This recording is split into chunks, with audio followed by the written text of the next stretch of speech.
राजा और उसकी 3 बेटियों की कहानी। बहुत समय पहले एक राजा था जो खुद के बारे में सोचता था कि वह बहुत ही नेक सोच, दयालु स्वभाव और दरिया दिली है। उसे लगता था कि वह स्थितियों को सही से समझने, हर बात पर न्याय करने और हर विषय में उचित विचार रखने वाला व्यक्ति है। राजा की 3 बेटियां थीं। एक दिन उसने अपनी बेटियों को बुलाकर कहा, मेरे पास जो भी है वो सब तुम्हारा है। तुम तीनों को मुझसे ही जीवन मिला है। मेरी इच्छा अनुसार ही तुम तीनों का भूत, वर्तमान और भविष्य बना हुआ है, जो आगे भी ऐसे ही बना रहेगा। मैं ही तुम तीनों का भाग्य बनाता हूँ। राजा की यह बात सुनकर उसकी 2 बेटियां शांत मन से राजा की बात में हामी भर लेती है, लेकिन तीसरी बेटी ऐसा नहीं करती। उसने कहा, नहीं, मुझे तो नहीं लगता है कि आपके हाथों में मेरा भाग्य है।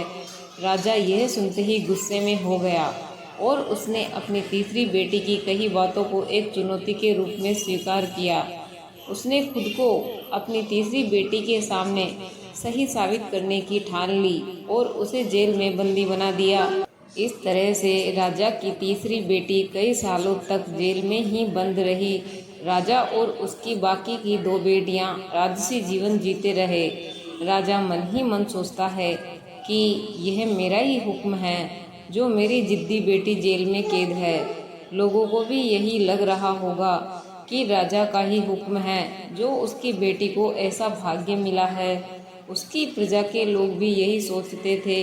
उन्हें लगता था कि राजा की तीसरी बेटी ने जरूर कोई गलत कार्य किया होगा, तभी उसे जेल में कैद करके रखा है, वरना कोई भी पिता अपनी बेटी के साथ भला ऐसा क्यों ही करेगा।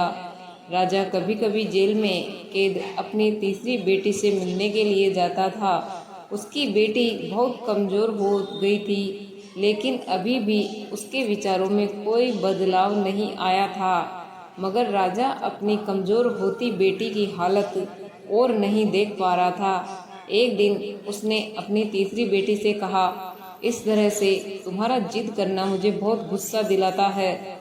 अगर तुम इसी तरह मेरी आंखों के सामने रही तो गुस्से में मैं न जाने क्या कर बैठूंगा। मैं तुम्हें मौत की सजा भी दे सकता हूँ, लेकिन मैं एक अच्छे दिल का हूँ, इसलिए मैंने सोचा है कि तुम अब मेरे राज्य के पास के ही एक जंगल वाली जमीन पर जानवरों के साथ रहोगी। राजा ने आगे कहा, उस जंगल में सिर्फ उन्हीं लोगों को रखा जाता है जो मेरे आदेश का पालन नहीं करते। मैंने भी अपनी जिद की वजह से मेरी बात नहीं मानी, इसलिए तुम भी अब वहाँ मौजूद लोगों के साथ अपना पूरा जीवन काटोगी। इसके बाद तीसरी बेटी को उस जंगल की जमीन पर रहने के लिए भेज दिया गया।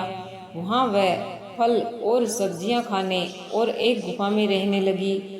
उसके पास पीने के लिए झरने का पानी और ठंड से बचने के लिए सिर्फ सूरज की धूप का ही सहारा था। वहाँ की खुली हवा में रहते हुए और फल फूल खाते खाते वो जल्द ही पूरी तरह से स्वस्थ हो गई। उसने वहाँ पर खेती करना भी शुरू कर दिया।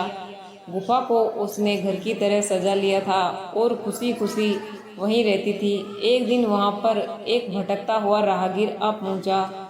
उसे देखते ही देखते राजा की तीसरी बेटी से प्रेम हो गया और दोनों खुशी खुशी वहीं रहने लगे।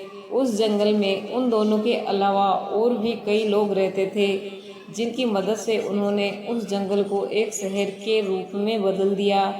कुछ ही सालों में राजा की तीसरी बेटी और वो राहगीर उस शहर के राजा रानी बन गए। अब उनके शहर की चर्चा दूर दूर तक होने लगी।